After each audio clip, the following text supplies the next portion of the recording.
Here's my physics lesson plan that I implemented with my high school at-risk students. I will also talk about deviations from my lessons and ways I can improve this lesson in the future. Here is a list of my Georgia Performance Standards, the Gwinnett County AKS Standards, and the NETS as Technology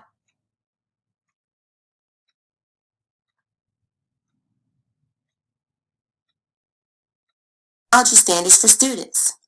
This lesson was designed so that students can analyze, apply, and evaluate electric currents and circuits. This lesson used at least 3 internet tools: Plickers, Padlet, and Screencasts. Students also use a Web 2.0 tool of their choice to demonstrate a sound understanding of curriculum standards, improve their skills in technology literacy and mathematical operations, and use critical thinking and problem-solving skills. Here is a list of the essential questions and enduring understandings to support students' understanding of complex concepts. I also assess the students in different ways: summatively and formatively. Formative assessments I use includes teacher observations, stop, drop, and summarize, exit tickets, and using the essential question as pre-writes. Summative assessments I use includes Plickers, rubrics, the culminating activity itself, and the project evaluation using Google Docs.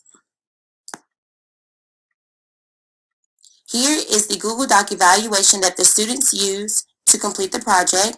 I asked them questions such as, what do you like best about completing this project? What did you like least? So on and so forth. Here is the rubric that I use to assess the students' performance tasks. They were to take on the role as Sparky the Electrician's interns to help Georgia Power customers lower their bills.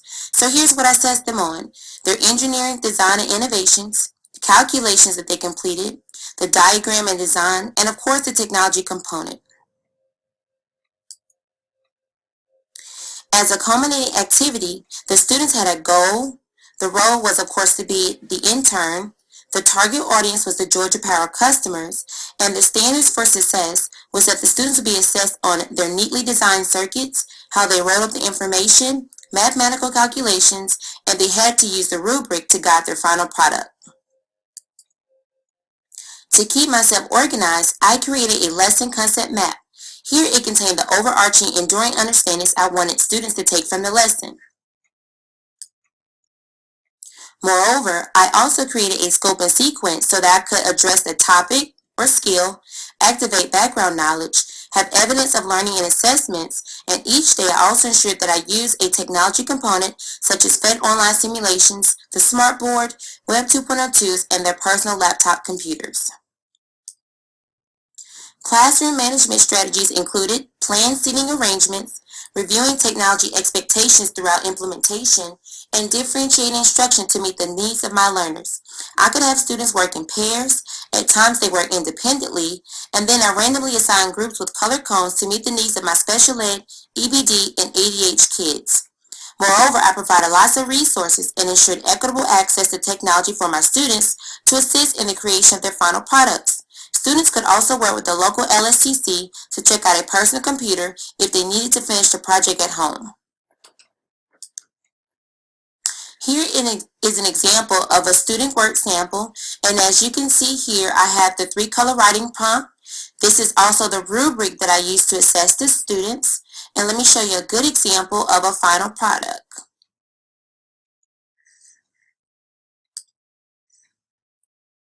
Here's also another example of a student work sample. This student chose to make a poplet, and as you can see here, the student talked about the different types of circuits, series, parallel, or mixed. They gave me a picture of each, and they also uploaded a video to YouTube via screencast of what the final product would look like.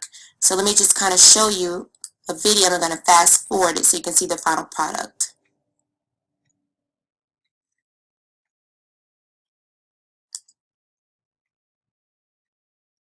So if you also look here are the students' mathematical calculations at the bottom. And as you can see, this student really demonstrated that they understood the concept and used the rubric to guide their final product. The only deviations I made to the lesson was because the Plickers app had crashed. So I assessed the students by raising index cards labeled A, B, C, and D and recorded the data into the spreadsheets.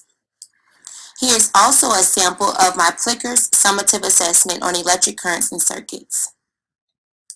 Improvements I would make to this lesson would be to keep the district testing schedule in mind, as students were often pulled out of class and that became inconvenient. Overall, I really enjoyed this lesson.